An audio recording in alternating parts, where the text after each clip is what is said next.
hot, or you're going to be able to use them cold. So you have a lot of flexibility with these particular units. And you'll know which ones are the combination ones because it says hot/cold wells.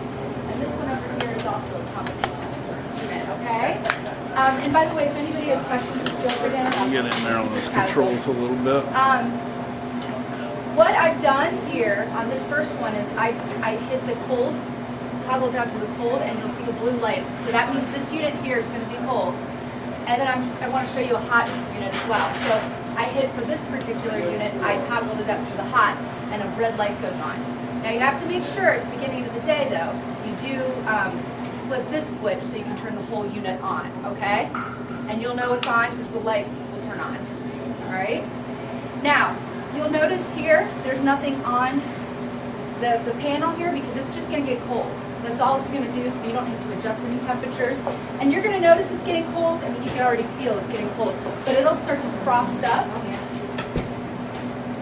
So you'll definitely know it's ready to go. I always recommend that you either preheat or pre-cool your wells about 15-20 minutes prior. That way we can make sure the food is at the proper temperature.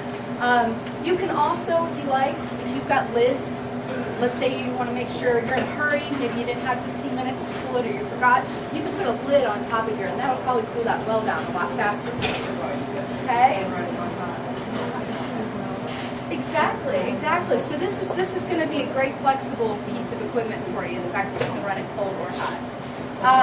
So again, when you're going to run them cold, all you need to do is flip the switch down to cold because it's just going to cool down. Now, the hot one, when you run it hot, it's a little bit different. As you notice, I hit the toggle to hot, and it's showing me that it's off. So this unit hasn't turned on yet. In order to set the temperature, you're going to hit the set button, and this will blink. That means you can move the arrows up or down. And you can go all the way up to 10, and then once you hit the temperature that you want, you hit set, and you're set to go. All right? Now, if you were, let's say, at the end of the day, if you didn't turn this particular unit off, and you just hit that switch, like you didn't turn it on to the off, toggle all the way down to the off, when you come back the next day, it's going to do the exact same temperature that you were doing before. All right? Very simple, but just make sure you familiarize yourself with that little switch. Now, a couple things that are real important about hot food wells. First of all, these can be used wet or dry. So you have this faucet here, so it's really nice and convenient that you have this available. If you want to use it dry, no problem. You just do what I did. You turn the unit on, preheat the unit, and let it go. If you want to use it wet, you'll need to make sure that your drain is closed down here, and then you can go ahead and pour water on it. Then turn the unit on. Never take a hot well and then pour cold water in it, because what it's going to do is just split your well, okay? So that's just the real important thing. If you're going to fill this well at any point, let's say it starts to become dry and you need to add more water, just make sure that the water's not ice cold, okay? You might also notice there is a little safety feature on these units. So perhaps if, let's say we had this going on cold, and then you want to use, like for breakfast, and then for lunch you want to use this hot, you need to give it about a half an hour to let it change temperature, because it's not going to all of a sudden turn hot. So just keep that in mind, all right? So if you're doing any type of shift switch, different products, okay?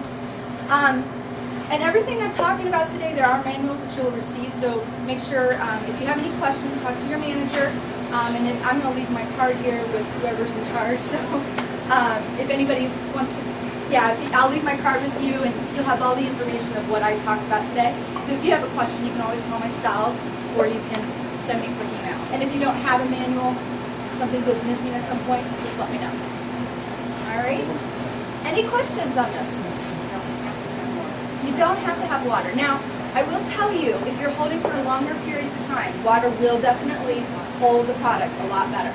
I also recommend it if you're holding chili or something that's real dense, because again, that hot steam is going to hold that product a lot better than the dry heat.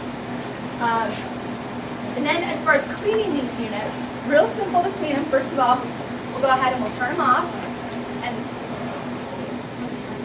you can put these center, but if you use this main switch, it'll turn the whole unit off. What you want to do is you want to make sure you use just just soap and water, no any other specific chemicals or detergents. Just mild soap and water. I always recommend if you have something like that's not coming out, using like a plastic scrub pad is okay, but don't use any of the metal Scotch pads. And try not to take anything sharp and scrape into it, because you'll notice it will start to wear. The most important thing is do not use lime away in these wells, because if you don't clean out all of the lime away, it will pit the wells and you won't be having a good day. So just keep that in the dish room. Don't bring it out here. Okay. These little pea and carrot holders here, they do come out for cleaning. So sometimes they'll get kind of gross. I don't know if you have a lime issue here, but if you do, you can take these, put them in like a bucket with some white vinegar and some water, just a little bit, and just let them soak, and this will clean out real nicely. And then that also brings up one other point. If you want to use a little white vinegar to clean these wells, that's okay. Just make sure you just use just a teaspoon, because you don't need very much. Sometimes we have a couple schools that use this in Indiana that have really bad lime issues. So what they'll do is they'll fill the wells and they'll put like a little bit of white vinegar in it just to kind of keep the lime away. So you can also do that as well. If you put too much, it'll start to smell, and that's not appealing. So, all right. Okay. Also, just want to point out, if you ever had a service issue, right here is the serial number and the model number. I will definitely be asking that. So just make sure you just take note of anything. Equipment-wise, just make sure you write that model and serial number when you do make that call. All right, go over here.